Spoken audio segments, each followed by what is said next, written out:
Hello everyone, welcome to your channel AK sir. World war second in Europe 1940 से लेकर के 45।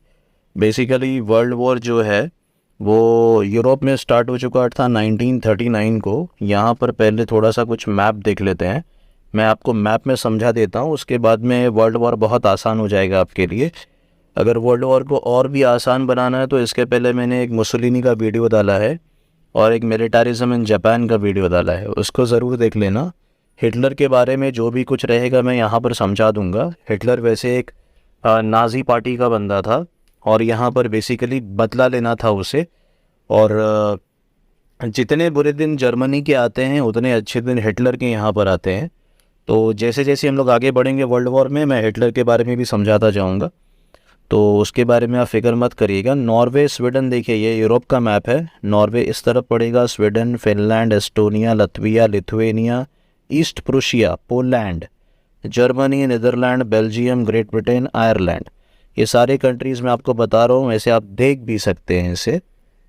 और यहाँ पे हंगरी, यूगोस्लाविया, स्विट्ज़रलैंड है, ये फ्रांस है, इटाली।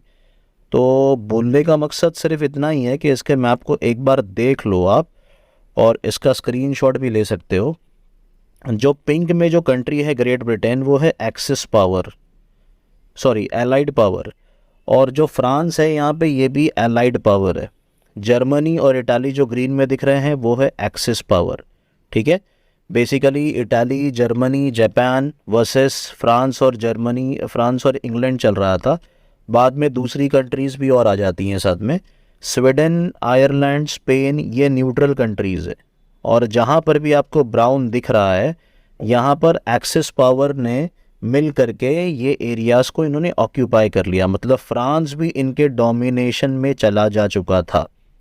डेनमार्क को भी इन्होंने कब्ज़ा कर लिया था, फिनलैंड के ऊपर भी अटैक किया, Poland, Slovakia, Hungary, Yugoslavia, Romania, Bulgaria, Albania, Greece, in fact Russia के भी टेरिटरीज़ पर यहाँ पर जो जर्मनी और इटाली है, इन दोनों की फोर्सेस ने मिल करके अटैक कर दिया। खास करके इसमें जो रोल रहता है वो होता है हिटलर का, दैट इज़ ऑफ जर्मनी। चलो, पोलैंड वगैरह ये सब अच्छे से देख लेना। जितने भी मैंने नेशंस के नाम लिया आगे सब आपको काम में आने वाले हैं।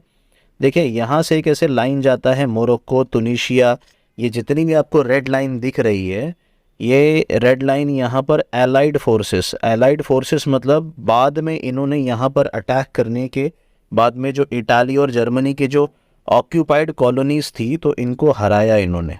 ओके, तो अफ्रीका भी जो थी ना, जैसे एशिया हमारी कैसा था कि India, Pakistan, Afghanistan, China, Iran और भी बहुत सारी territories, they were under the domination of the colonial powers. European powers के डोमिनेशन में हम लोग थे। हमको खुद आज़ादी 1947 में मिली है। तो वैसे अफ्रीका को भी ये लोगों ने डोमिनेट करके रखा था। यहाँ पर भी जो कॉलोनीज़ है वो England, Dutch, French, Germany, Italy, Portugal, यहाँ पर सभी, इन सभी की कॉलोनीज़ वगैरह यहाँ पर थी।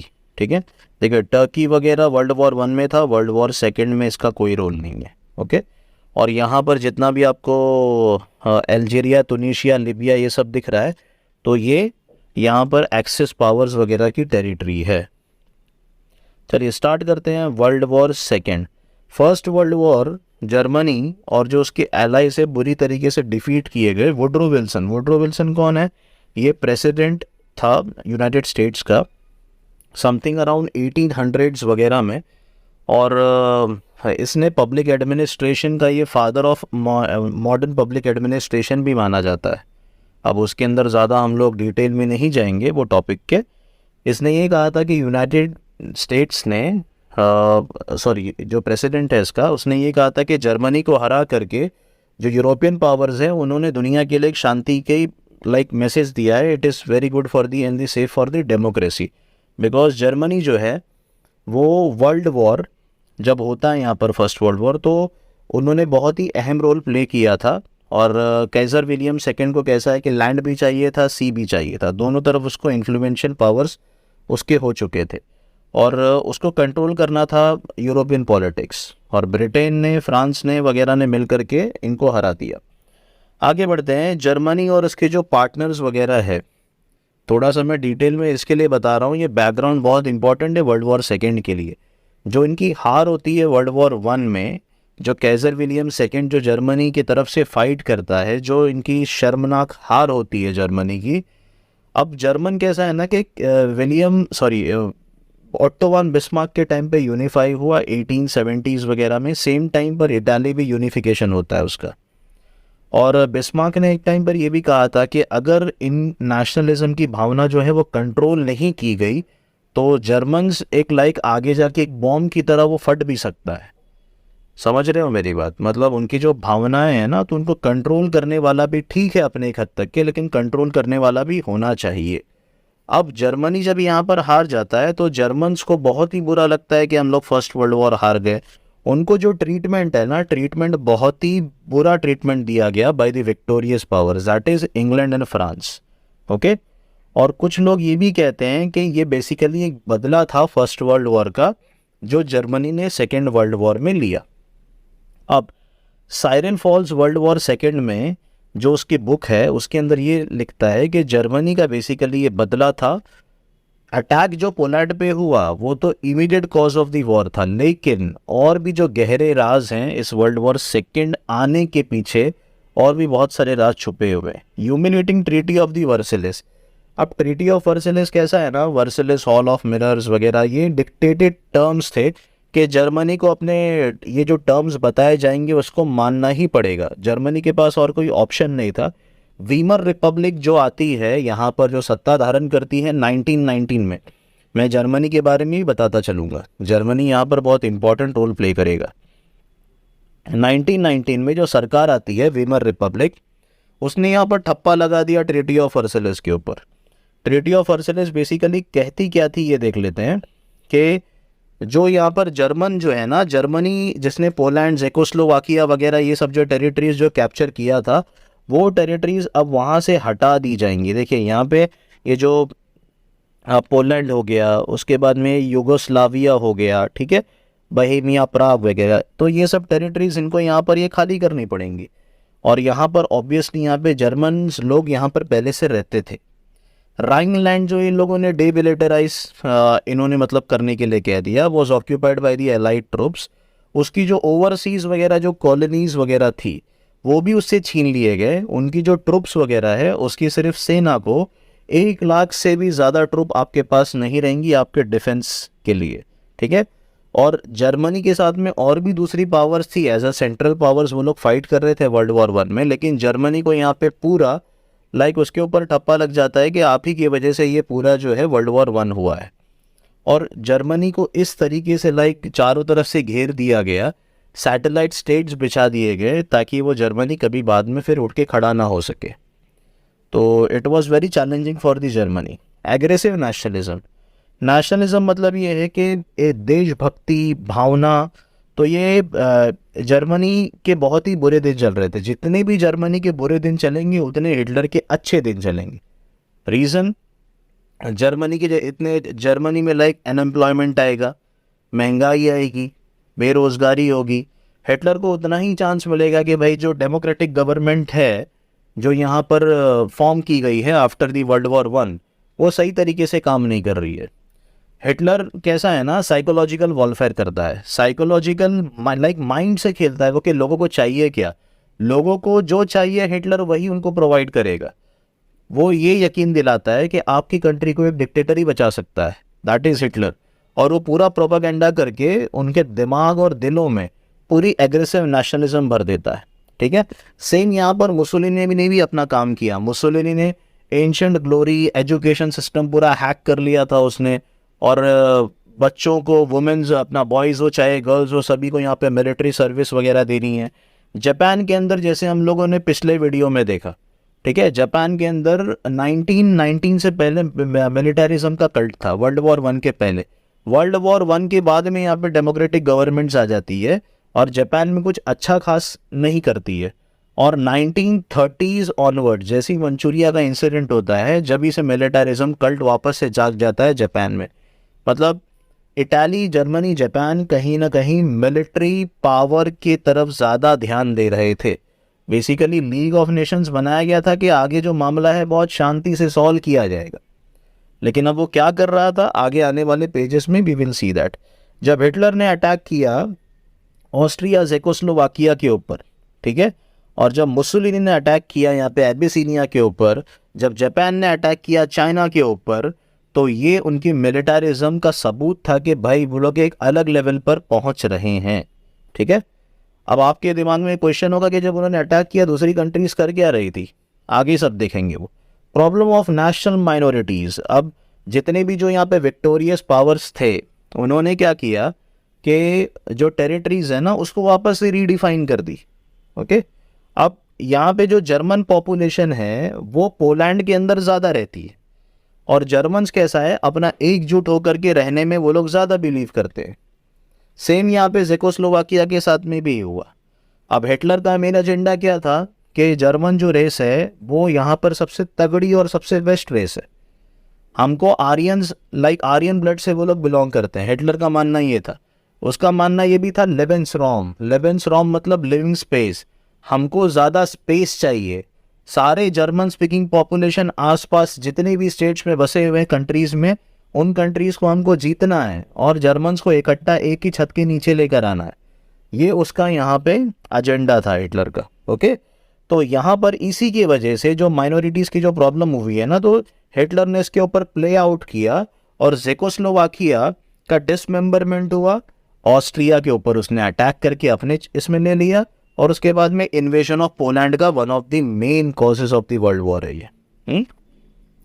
Failure of the democracy and the rise of dictatorship. ये पॉइंट मैं पहले बता चुका हूँ कि 1919 जैसे वर्ल्ड वॉर 1 के बाद में चाहे वो इटाली हो, जर्मनी हो, जापान हो, सभी लोगों ने एक्सपीरियंस किया क्या कि लाइक गवर्नमेंट्स क्या कहते हैं, लिबरल गवर्नमेंट्स, डेमोक्रेटिक गवर्नमेंट्स, लेकिन यहाँ पे वो गवर्नमेंट्स काम नहीं कर पा रही थी। ज़ेबात्सुगा आपने इन्फ्लुएंस देखा होगा जापान में। हिटलर के यहाँ पर जो वीमर रिपब्लिक है वो यहाँ पर price inflation, great depression, unemployment, ये सारे मामलों से जूझ रही थी। तो ये कैसा है ना, सक्सेसफुल नहीं हो पाए। खैर 1922 में तो मुसोलिनी ने अपने यहाँ पर ग्रैब कर चुका था पावर, मतलब काफ़ी अर्ली इटाली में पावर ग्रैब हो चुका। और ये कैसा है ना कि जब यहाँ पर ये सत्ता काम नहीं कर पाती, जो लिबरल गवर्नमेंट जो संवैधानिक तरीके से चलते हैं, तो लोगों को एक होप था कि भाई उनको खोया हुआ ग्लोरी या कल वापस चाहिए। जब उनके लीडर्स ने लाइक हिटलर जैसे जर्मनी में, तोजो जैसे जापान में, मुसोलिनी लाइक इन इटाली, इन्होंने लोगों को ब्रेन वॉश किया और लोगों को अपने पीछे आने के लिए लाइक राज़ी करवा लिया कि भाई मैं ही तुमको जो है ना, तुम्हारे स्टेट को, हमारे स्टेट को आगे बढ़ा सकता हूँ। लोगों ने इनके ऊपर बिलीव किया, और यहीं से फिर मामला राइज होता है कि राइज ऑफ डिक्टेटरशिप, तानाशाही, ठीक है। Failure of the league of Nations. League of Nations बनाया इसी के लिए गया था कि सेकेंड वर्ल्ड वॉर ना हो, लेकिन लीग ऑफ नेशंस यहाँ पर कैसा है ना, कुछ मुद्दों के ऊपर स्टार्टिंग में उसने बहुत अच्छा काम किया, लेकिन बाद में वो काम करना इतना अच्छा लाइक बेटर तरीके से काम नहीं कर पाती है। उसके पीछे देखते हैं कि मामला क्या चल रहा था। जब यहाँ पर जापान ने मंचूरिया के अंदर इन्वेजन किया तो लीग ऑफ नेशंस शांत था। जब एबिसिनिया, इथोपिया के ऊपर जब इटाली ने अटैक किया, जो नॉर्थ अफ्रीका में पड़ता है, जैसे इटालियन सोमाली लैंड से लेकर के, मैंने इसके अगर आपको और डिटेल में जानकारी चाहिए, बिकॉज ये वीडियो काफ़ी लंबा हो जाएगा, आप बेनिटो मुसोलिनी देख सकते हो। तो इटाली ने जब मुसोलिनी ने अटैक किया एबिसिनिया के ऊपर, और जब जर्मनी ने ऑस्ट्रिया और जेकोस्लोवाकिया पे अटैक किया, तो इन्होंने कुछ नहीं कहा। बेसिकली वो डर रहे थे कि आगे मामला और बिगड़ ना जाए। उसके पीछे भी कुछ रीजंस थे, वो भी हम लोग देखते हैं आगे आगे पेजेस में। Failure to achieve disarmament. Disarmament मतलब ये हो जाता है कि यूएस और उसके बाद में इंग्लैंड, फ्रांस वगैरह, ये सारी जो कंट्रीज़ है ना, इटाली, जर्मनी, जापान के पीछे पड़ जाते हैं कि भाई अपने जो आप आर्मामेंट है, मिलिट्री पावर है, हथियार बनाना है, वो आप कम कर दो। बात यहाँ पे ये समझ नहीं आती कि आप भी तो पहले अपने हथियार कम करेंगे, सामने वाले पर्सन को आप क्यों कहते हैं, ठीक है। वॉशिंगटन जो कॉन्फ्रेंस हुआ उसमें इन्होंने जापान को लाइक ऐसे ही ट्रीटीज़ वगैरह करवा दी, जिसमें 5 शिप अगर इंग्लैंड बनाता है, 5 अगर शिप जो है वो अगर यूएस बनाता है, तो जापान सिर्फ 3 बनाएगा। इसका मतलब ये है कि 30% जो है ना, वो यहाँ पर आप सिर्फ अपना जो भी है वो ऑक्यूपाई कर पाओगे, और बाकी का 60% वहाँ पर तो 60 यहाँ पर 60-40 का रेशो इनका चल रहा था, ठीक है। तो अब आगे देखते हैं, यहाँ पे हिटलर ने इसी के कारण, हिटलर का ये डिमांड था कि भाई हमको जो अपना हमारा जो आर्मामेंट पैरिटी, जो हम हथियार बनाएंगे वो फ्रांस के इक्वालिटी में होगा, ठीक है। अब इसके ऊपर यूके ने तो ना कुछ भी नहीं कहा, उसके पीछे रीज़न भी है, मैप देख लेते हैं। देखो यहाँ पे ग्रेट ब्रिटेन कहाँ पर पड़ेगा, ये इस तरफ है, जर्मनी से काफ़ी दूर है, लेकिन जर्मनी का जो इमीडिएट बाउंड्री है ना वो ये फ्रांस है। तो फ्रांस को इसी के लिए प्रॉब्लम था कि अगर मैं उसको पैरिटी मिल जाती है तो कल का ये हमारे ऊपर प्रॉब्लम क्रिएट कर सकता है, हमारी टेरिटरीज के ऊपर अटैक कर सकता है। हिटलर को पैरिटी देने के लिए फ्रांस मना कर रहा था, हिटलर ने अपने बंदे कॉन्फ्रेंस वगैरह से निकाल दिए, अपना मेंबरशिप भी लीग ऑफ नेशंस से निकाल दिया। जब आप लीग ऑफ नेशंस के मेंबर ही नहीं हो तो फिर आप कुछ भी कर सकते हो। सामने वाला आपके ऊपर लीग ऑफ नेशंस का एजेंडा ये था ना कि कोई भी मामला होगा तो प्यार मोहब्बत से डिस्प्यूट वगैरह सॉल्व किए जाएंगे। अब हिटलर मेंबर ही नहीं है, बात ही खत्म हो गई, ठीक है। आइडियोलॉजिकल कॉन्फ्लिक्ट बेसिकली ये है कि आइडियोलॉजी क्या कहते, देखिए इन लोग जो जितने भी डिक्टेटर्स वगैरह थे, ये लोग लिबरलिज्म के खिलाफ थे, डेमोक्रेसी के खिलाफ थे, कम्युनिज्म के खिलाफ थे, ठीक है। और इनका सिर्फ एक ही एजेंडा था कि हम कितना ज़्यादा अपना एक्सपांशन कर सकते हैं at the cost of the other countries, okay. चलो, पॉलिसी ऑफ अपीजमेंट, ये पॉइंट बड़ा इंपॉर्टेंट है। पॉलिसी ऑफ अपीजमेंट मतलब यहाँ पे जब वेस्टर्न उनको जो मनाने का जो तरीका, जो अपीज करने का जो तरीका था वो कैसा था, वेस्टर्न डेमोक्रेसीज को डर लग रहा था कि अगर हमने कुछ कहा तो हो सकता है जर्मनी आग बबूला हो जाए, इटाली को बुरा लग जाए, जापान नाराज़गी दिखा दे, वर्ल्ड वॉर सेकेंड ना हो जाए, ठीक है। इंग्लैंड और यूएस के अंदर काफ़ी लोग ये आर्ग्यू भी करते थे और उनको पता भी था कि जिस तरीके से जर्मनी को मिसट्रीट किया गया है, वापस से ट्रीटीज़ वगैरह के ऊपर एक बार ध्यान देनी चाहिए, अदरवाइज ये आगे जाके प्रॉब्लम ना खड़ा कर दे। अब यहाँ पे तीसरा जो पॉइंट ये है ना कि वापस एक बार मैप की तरफ आते हैं। देखिए मैप इंपॉर्टेंट है, इसके लिए मैं बार बार यहाँ जाता आता हूँ। जर्मनी से जो इस तरफ अगर देखोगे तो ये सोवियत यूनियन, 1917 में बोल्शेविक रेवोल्यूशन आया था, रशिया के अंदर ज़ार की सत्ता ख़त्म हो गई थी। अब कैसा है ना कि कम्युनिज्म अगर दुनिया में लाने वाला अगर कोई है तो कौन है वो, सोवियत रशिया है। सोवियत रशिया की जो टेरिटरीज़ है ना, यहाँ पर ये धीरे धीरे बाद में बढ़ जाती है, वर्ल्ड वॉर सेकेंड के बाद में। अब यहाँ पे जितनी भी कंट्रीज़ है, ये France, Germany, Italy, Switzerland, great Britain, Ireland, Spain, Portugal, ये सब किस में बिलीव करती है, कैपिटलिज्म। मतलब जैसे बड़े बड़े रिच बिजनेसमैन हैं, वो पैसा लगा रहे हैं, कैपिटलिस्ट हैं वो लोग यहाँ पर, तो उनके हाथ में यहाँ पर मेजॉरिटी करके सत्ता होती है, कैपिटलिस्ट इकोनॉमीज़। अब जर्मनी देखो, जर्मनी एक ऐसे पॉइंट पर है ना कि यहाँ पर ये रशिया को काउंटर कर सकता है। तो जब उसने रीआर्मामेंट किया तो वो एक हिसाब से वो लोग थोड़ा सा शांत बैठे थे। उसके पीछे रीज़न ये था कि चलो भाई चुप बैठ जाते हैं, क्योंकि जर्मन जो है वो है थोड़ा सा बातें नहीं सुन रहा है अपने हिटलर, ठीक है, लेकिन अगर वो अपने आप को मजबूत करता है तो कल का एक काउंटर बन जाएगा, किसके लिए, रशिया के लिए, और कम्युनिज्म यहाँ पर यूरोप में नहीं आएगा, ठीक है। एक वो वाला पॉइंट था, इसी के लिए उसने रीआर्मामेंटेशन किया और जर्मनी के जो पार्ट्स हैं ना उसको उसने रीमिलिटराइज कर डाला, जिसको हम लोग राइनलैंड वगैरह ये सब कहते हैं, ठीक है। तो ये इसको कहते हैं पॉलिसी ऑफ अपीजमेंट। मतलब वो करता गया, ये लोगों ने दूसरे ऑप्शन में उसको हल्के में लेते गए और हिटलर इतना मजबूत हो जाता है कि बाद में खुद इनके लिए प्रॉब्लम बन जाता है। टू आर्म्ड कैंप्स, यहाँ पर जब लीग ऑफ नेशंस के आप मेंबर नहीं हो, दोनों के बीच में जो है ना एकदम माहौल एकदम ज़्यादा काफ़ी बिगड़ चुका है। तो सामने वाले कंट्रीज़ जो थे 1936 में इटाली और जर्मनी के बीच में समझौता होता है और 1936 में ही यहाँ पर जापान और जर्मनी के बीच में समझौता होता है। समथिंग अराउंड 1937 में तीनों एक हो जाते हैं और अपना बना लेते हैं रोम बर्लिन टोक्यो एक्सेस, ठीक है। मतलब एक दूसरा ग्रुप ही बन जाता है इटाली, जर्मनी एंड जापान का।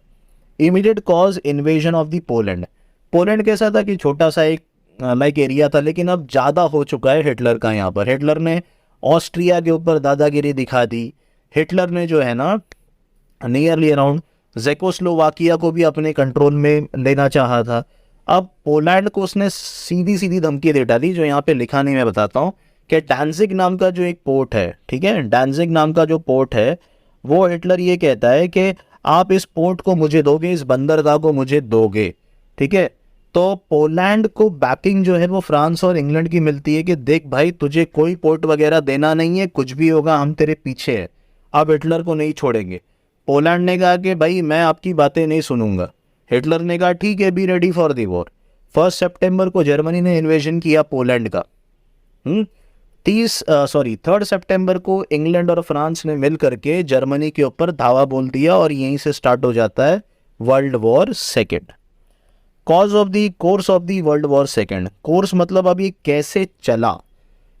3 हफ्ते के अंदर अंदर जो पोलैंड की जो आर्मीज वगैरह थी वो डिफीट हो चुकी थी। यहाँ पे जर्मनी ने, यहाँ पे Norway, Denmark, Luxembourg, Germany, Belgium, Holland, France, ये देखिए यहाँ पे ये मैप में ऑलरेडी मैंने बताया हुआ है। ये Norway, Denmark, Netherland, Germany, Belgium, Luxembourg, France, Poland वगैरह, ये सब इन्होंने 3 हफ्ते के अंदर ही ना एकदम तबाही मचा डाली थी।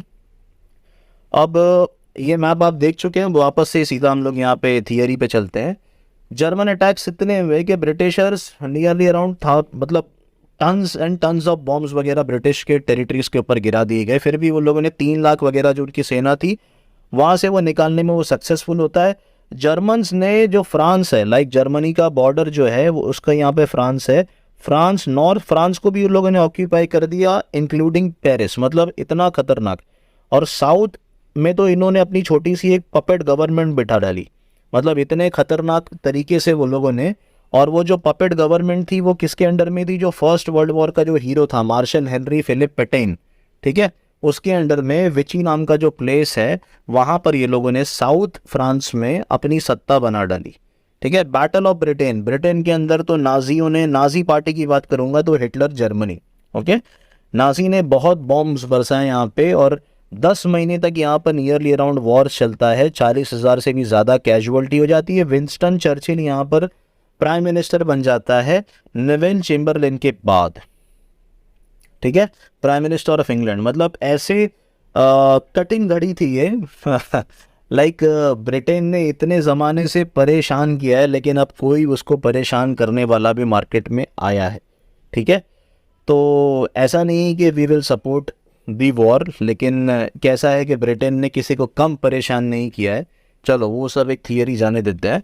तो यहाँ पे इनको एक अच्छा खासा लाइक चैलेंज देता है हिटलर, लेकिन चर्चिल को भी मानना पड़ेगा कि चर्चिल ने ऐसे टाइम पर भी बहुत ही पेशेंस रखा और उसके बाद में यूएस वगैरह के साथ में मिल करके, यूएस अगर इसकी अगर फ्रेंडशिप अच्छी नहीं होती तो इसको लाइक हथियार भी नहीं मिलते। लैंड लीज एक्ट जो है वो यूएस कांग्रेस ने 1941 में पास किया था, जिसके तहत जो आर्म्स एंड एमुनिशंस है that will be provided to Winston Churchill, that is England.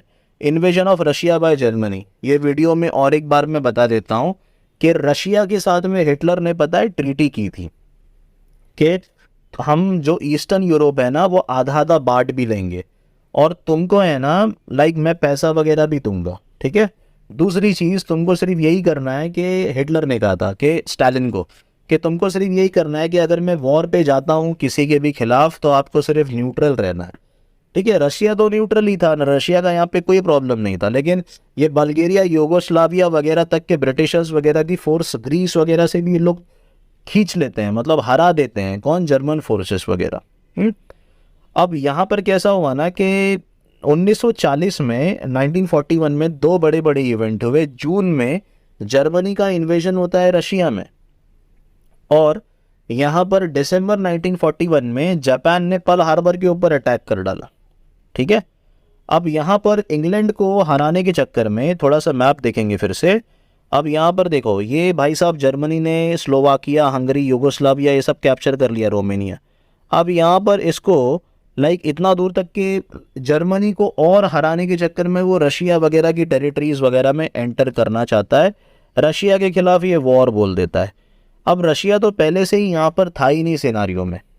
ये सबसे बड़ी बेवकूफ़ी थी हिटलर की कि इसने यहाँ पे 22 जून 1941 वगैरह जो साइन इसने नॉन एग्रेशन पैक्ट जो साइन किया था स्टालिन के साथ में, वो तोड़ करके पैक्ट वगैरह, ट्रीटी वगैरह जो अपना लाइक उसने सिग्नेचर वगैरह किया था वो सब ख़त्म करके वो घुस जाता है यहाँ पे रशियन टेरिटरी में। अब प्रॉब्लम ये हुआ कि भाई मॉस्को तक तो पहुँच जाते हैं, लेकिन फिर भी है ना वहाँ पर मॉस्को के आगे तक ये लोग नहीं निकल पाते हैं, क्योंकि दूसरे फ्रंट पे है ना यहाँ पर अलाइड पावर्स ने अपना मामला स्टार्ट कर दिया था। देखिए अभी भी जो इनके पास है ना बहुत ही मुश्किल घड़ी है, लेकिन रशिया के ऊपर जब इसने अटैक किया तो रशिया ने चिल्लाया हेल्प। अब थोड़ा सा और ध्यान देते हैं, 10-15 मिनट पहले मैंने कुछ बताया था आपको कि रशिया को काउंटर करने के लिए, ओके, रशिया को काउंटर करने के लिए हिटलर को यहाँ पर मजबूत किया जा रहा था। ऐसे लाइक किसी को बोला तो नहीं गया, लेकिन पॉलिसी ऑफ अपीजमेंट यही था कि हिटलर अगर अपने आप को मजबूत कर रहा है तो ठीक है, करने दो, रशिया के लिए एज अ बुलवर्क साबित होगा। बुलवर्क मतलब एक इसके लिए वाटर टाइट कंपार्टमेंट हो जाएगा कि कम्युनिज्म यहाँ पर नहीं फैलेगा। लेकिन ये भाई साहब ने तो रशिया के ऊपर ही अटैक कर डाला। अब रशिया के ऊपर जब अटैक किया तो क्या कैपिटलिज्म, क्या कम्युनिज्म, वो सब साइड में कर दिया दुनिया ने, इंग्लैंड, फ्रांस, रशिया ने, और सभी ने कहा कि भाई हम सभी का दुश्मन एक ही है, आइडियोलॉजी को अभी छोड़ते हैं और फिलहाल हिटलर के पीछे पड़ जाते हैं। अब ये तो कम था, लाइक अभी भी इनकी जो प्रॉब्लम्स है ना बहुत ही ज़्यादा, लेकिन रशिया का जितना भी मैन पावर, इंडस्ट्रियल रिसोर्सेज जितना भी था, अब यहाँ पे इंग्लैंड और फ्रांस के साथ में रशिया भी हो लेता है। सबसे मोस्ट इम्पॉर्टेंट पर्ल हार्बर, 7 दिसंबर 1941 को पर्ल हार्बर में अटैक हो गया। अब जापान का वीडियो देख लेना एक बार। पर्ल हार्बर बेसिकली कैसा है ना कि यहाँ पर ऐसे एक जापान ऐसे टेरिटरी पड़ेगा, यहाँ पे वैसे पूरा पैसिफिक ओशन है, लेकिन साउथ में है ना ऐसे पर्ल हार्बर करके एक इनका आइलैंड वगैरह पे एक ऐसे पर्ल हार्बर था जो कंट्रोल में था यूएस के। अब इनको साउथ ईस्ट एशिया के अंदर, फॉर एग्जांपल चाइना के अंदर and the few parts of the Myanmar वगैरह, जापान को कब्जा करना था। जापान को चाहिए था तेल, रबर और यहाँ पे काफ़ी फूड रिसोर्सेस। तो ये साउथ ईस्ट एशिया में इस तरफ कब्जा करना चाहते थे। इन्होंने सबसे पहले सोचा कि क्यों ना हम अमेरिका को यहाँ से साइड से निकाल दे, ताकि जब यहाँ पे अटैक करेंगे ना तो यहाँ पे हमारा रियर मतलब जो बैकवर्ड जो एरिया है, जो डाउन साउथ का जो एरिया है, वहाँ से कोई हमको प्रॉब्लम नहीं होगी। इसके लिए इन्होंने सबसे पहले यूएस को यहाँ से गायब करने की कोशिश की। अब जब भाई यूएस की टेरिटरी पे अटैक था ये, ठीक है, मतलब यूएस जाके अमेरिका के अंदर नहीं, अमेरिका तो इनसे बहुत दूर है पूरा पैसिफिक क्रॉस करने के बाद में, यूएस की टेरिटरी में अटैक था। यूएस ने दिल पे ले ली बात, क्यों नहीं लेगा, और उसके बाद में एलाइड अपना एक्सेस पावर्स की उल्टी गिनती है ना स्टार्ट हो जाती है। यहाँ पे 11 दिसंबर को जर्मनी और उसकी जो एलाइज हैं इन्होंने 11 दिसंबर को वॉर डिक्लेयर कर दिया, और यूनाइटेड स्टेट्स और उसके बाद में कनाडा, इंग्लैंड वगैरह ने, इन्होंने 3 दिन पहले ही इनके ऊपर वॉर डिक्लेयर कर दिया। Allied victories in the north Africa and the Italy, जैसे मैंने अभी आपको मैप में बताया था, मोरक्को वगैरह ये। अब रूजवेल्ट और चर्चिल मिलते हैं, उनकी एक छोटी सी मीटिंग होती है। मीटिंग के अंदर ये बताया जाता है कि देखो भाई सबसे पहले है ना हमारी जो जीत होनी चाहिए, हमारी जो वॉर होनी चाहिए वो वेस्ट के अंदर होनी चाहिए, मतलब यूरोप के अंदर। सबसे पहले हमको यहाँ से हिटलर वगैरह ये सब का डेंजर ख़त्म करना, बाद में दूसरे एरियाज़ पे हम लोग देखेंगे। तो इसी के चलते कैसा है कि इन लोगों ने नॉर्थ अफ्रीका के अंदर जर्मनी का एक बहुत ही खुर्रेज बंदा था जिसका नाम था जनरल रोमेल, जिसने ब्रिटिशर्स को सहारा डेजर्ट तक के लाइक दहाड़ दिया था कि भागो यहाँ से आप लोग, और उसको इन लोगों को हराना था। अब इन्होंने कैसा है कि ब्रिटिशर्स, अमेरिकन फोर्सेस वगैरह मिलती हैं और साथ में मिल करके इस जनरल वगैरह को हराते हैं। उसके बाद में मेडिटेरेनियन जो रीजन है वहाँ पर भी ये लोगों ने धीरे धीरे, देखो ये वाला जो पार्ट है, ठीक है, ये वाला जो पार्ट है मेडिटेरेनियन ये वाला, और उसके बाद में ये अपना इस तरफ वाला ये जो ऐसे दिख रहा है, तो जनरल रोमेल वगैरह यहीं पर था, इजिप्ट वगैरह, Sahara desert, this particular part. तो यहाँ से अपना एरिया सेव करके ये लोग इस तरफ बढ़ते हैं। तो धीरे धीरे अब इनकी जब यूएस यहाँ पर वॉर में आता है तो इनकी है ना उल्टी गिनती लाइक शुरू हो जाती है। और जर्मन्स ने यहाँ पर कैसा है कि मुसोलिनी बहुत ही बुरी तरीके से अपने यहाँ पर हार रहा था, उसकी रेस्पेक्ट जो है पहले की तरह नहीं रही, तो मुसोलिनी को यहाँ पे रिज़ाइन करना पड़ता है। दूसरी गवर्नमेंट आ जाती है जो वर्ल्ड वॉर सेकेंड से बाहर निकल जाती है, और मुसोलिनी को यहाँ पर कैसा है कि हिटलर ने फिर एज अ यूज़ किया। हिटलर ने जब तक कि वो जिंदा था तो नाजी पार्टी ने मुसोलिनी को अपना एज अ वर्चुअल प्रिजनर बना करके रखा, और उसी की मदद से यहाँ पर जो नॉर्थ इटाली है, ठीक है, नॉर्थ इटाली के अंदर इसने एक सत्ता बना डाली, अपनी ही सत्ता, मतलब नाजी के नाम पर मुसोलिनी को वहाँ पर बिठा दिया, लेकिन मुसोलिनी ज़्यादा टाइम तक टिक नहीं पाता है, उसके अपने ही बंदों ने उसको यहाँ पर मिलान शहर में मार डाला। ठीक है। बैटल ऑफ स्टालिनग्राड, ये स्टालिनग्राड कहाँ पर पड़ेगा भाई? सोवियत की बात कर रहे हैं हम लोग, रशिया की। अब ये कैसा है कि जर्मनी वहाँ पर मॉस्को तक तो पहुँचता है, लेकिन साउथ की तरफ बढ़ता है, और यूक्रेन जहाँ पर आज रशिया और यूक्रेन का मामला चल रहा है, तो Ukraine once upon a time it was ही पार्ट ऑफ द रशिया।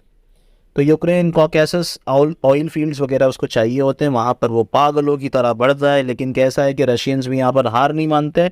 अब रशिया, यूएस वगैरह ये सब एक ही नाव में सवार है, तो इनकी हिम्मत और ज़्यादा बढ़ जाती है। अब जर्मन्स को यहाँ पर सिर्फ डिफीट का सामना ही करना पड़ता है।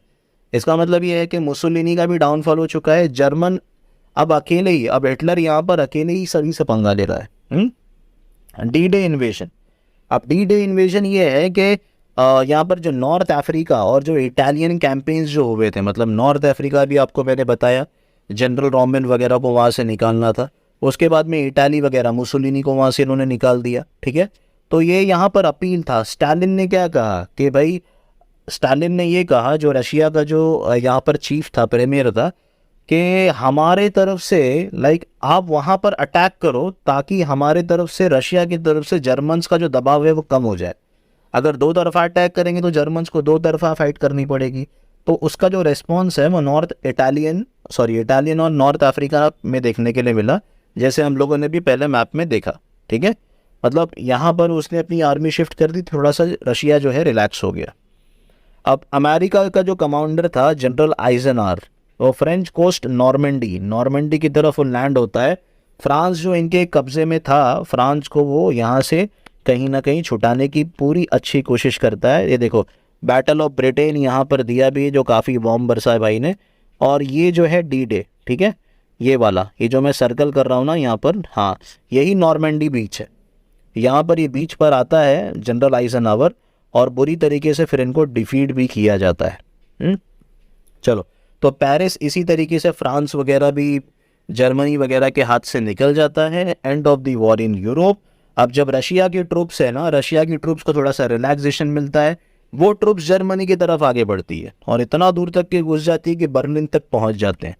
मतलब वक्त वक्त की बात है। जर्मनी ने पेरिस भी कैप्चर कर डाला, फ्रांस मॉस्को तक पहुंच गया।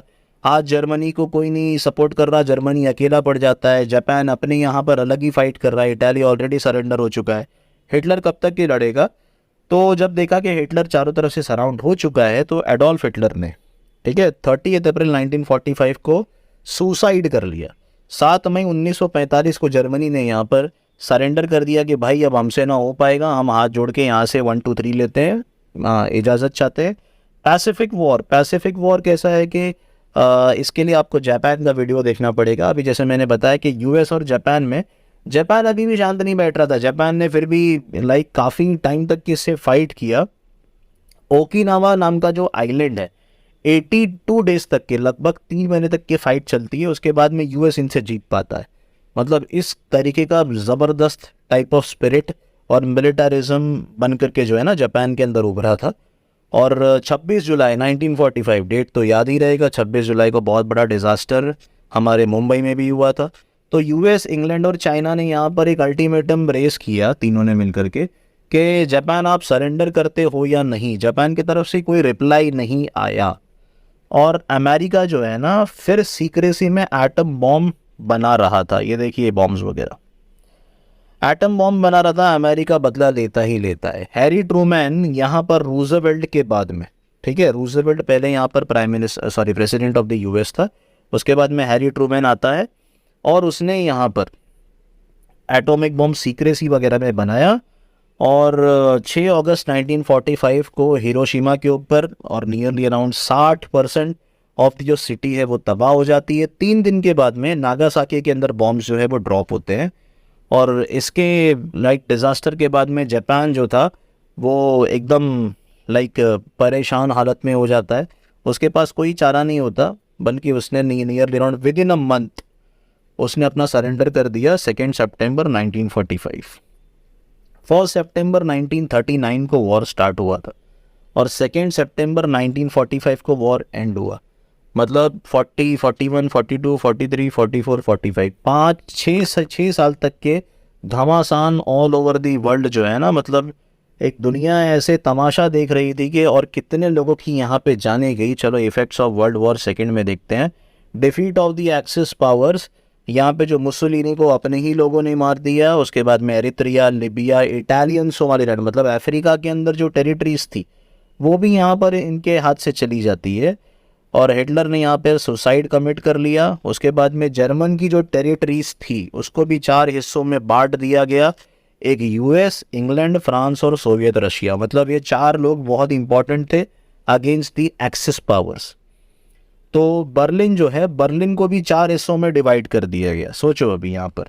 और उसके बाद में जापान जो है, यहाँ पर Korea, Manchuria, Taiwan, Pacific islands वगैरह जो ये एक ज़माने में इसके अंडर में थे वो सारे ये अपने हाथों से गवा देता है। ओके, उनको आज़ादी मिल जाती है। और she was placed under the control of the far eastern supreme Douglas MacArthur.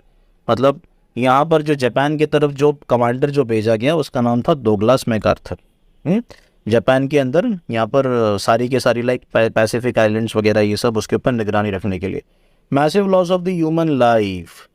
अब यहाँ पर 5 साल 10 महीने तक की वॉर, लगभग तो मैंने पूरा 6 साल ही बताया वहाँ पे, क्योंकि डेट के अकॉर्डिंग 1 सितंबर 1939 को वो स्टार्ट होता है। ठीक है, तो यहाँ पर इतने टाइम पर 25 million civilians perish due to starvation. 12 millions मतलब 1 करोड़ 20 लाख जो सोल्जर्स उनकी जानें चले गई। 25 मिलियन अगर बोले 2.5 करोड़ यहाँ पर भूखमरी से मर जाते हैं। 1,60,000 तो जब यहाँ पर हिरोशिमा और नागासाकी के अंदर बॉम्ब जब फूटता है तो 1,60,000 की आबादी वहीं साफ हो जाती है। यहूदियों को मारा गया, चाइनीज़ कोरियंस के साथ में अलग ही टाइप का ट्रीटमेंट चल रहा था। दुनिया एक अलग ही इकोनॉमिक डिस्ट्रेस से जूझ रही थी। अब यहाँ पर यूएस जो है ना एक वर्ल्ड पावर बन के उभरता है।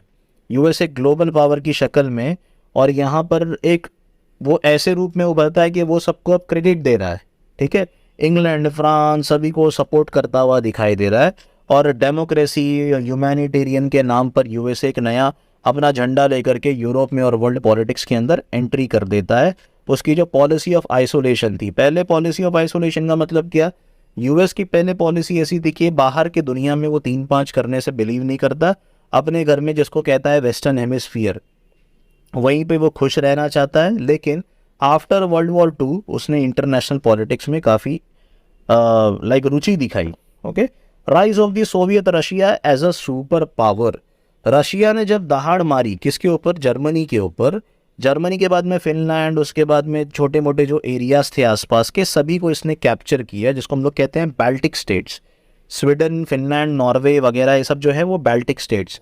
रोमेनिया, बल्गेरिया, ग्रीस वगैरह ये सब क्या है, बल्कन नेशंस है।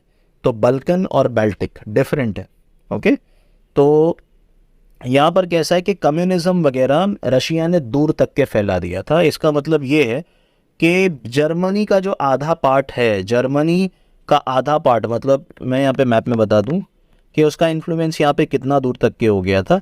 ये जो बर्लिन वगैरह है, ठीक है, हाँ, बर्लिन की तरफ से ऐसे एक वॉल जाती है, तो ये जो पर्टिकुलर पार्ट है यहाँ से ऐसे पूरी अपना जो पूरा है ना ये रशिया वगैरह के अंदर आने लग गया था। और रशिया यहाँ पे अपनी एक कम्युनिस्ट गवर्नमेंट बना लिया था, जिससे उसको आगे बहुत ही ज़्यादा डर लगने लगा था दूसरे कंट्रीज़ को। अब देखो, सेकेंड रेट पावर्स जो एक ज़माने में चीता थे, लाइक बड़े बड़े पावर्स थे जैसे इंग्लैंड, फ्रांस, चाइना, जापान, अब वो वीक हो चुके हैं। अब वो किसके अंडर में, अब वो यूएस या तो अपना यूएसएसआर के अंडर में। वो यहाँ पर चाइना अगर देखोगे तो कम्युनिस्ट गवर्नमेंट है वहाँ पे, जो काफ़ी मदद उसको सोवियत से मिलती है। दूसरी जो कंट्रीज़ है लाइक इंग्लैंड, फ्रांस वगैरह, उनको मदद यहाँ से यूएस से मिलती है। तो जो पहले कहीं ना कहीं बहुत बड़े पावर्स कहलाते थे, आज वो किसी के कंट्रोल में घूम रहे हैं। ठीक है, वक्त वक्त की बात है।